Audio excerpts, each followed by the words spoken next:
I already posted a beef slider recipe, but when we don't have beef, I make black bean burgers. This is really easy to make and has great flavor. I chop up peppers and onions and add them to a greased baking sheet. Then I add 2 cans of black beans, drained and rinsed. I bake this at 400 for about 10 to 15 minutes or until the beans are partially dried out and the peppers and onions are tender. I remove these from the pan and let them cool for about 10 minutes before adding them all into my food processor.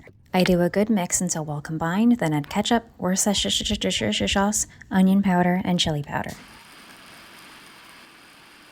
Next, I add chia seeds and 1 egg. Since the chia seeds absorb moisture, it helps dry out these burgers so that they aren't mushy, which is the #1 complaint about bean burgers. Once this is all mixed up, I add it to a bowl and add some breadcrumbs to create a more cohesive mixture that I can shape into a rectangle. I shape the rectangle on a greased pan and make sure it will fit in my rolls.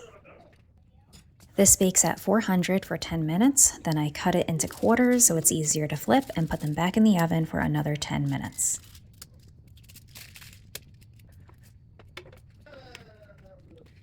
While that finishes in the oven, I slice my rolls in half and layer onions on the bottom layer.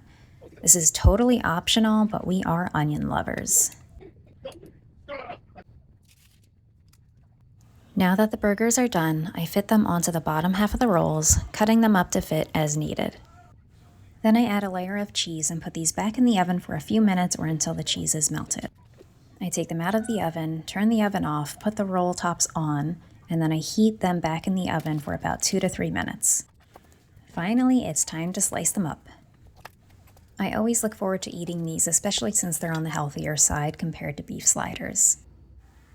We always dip these in ketchup, and I serve these with a side of sweet potato fries. Follow me for more videos. Enjoy!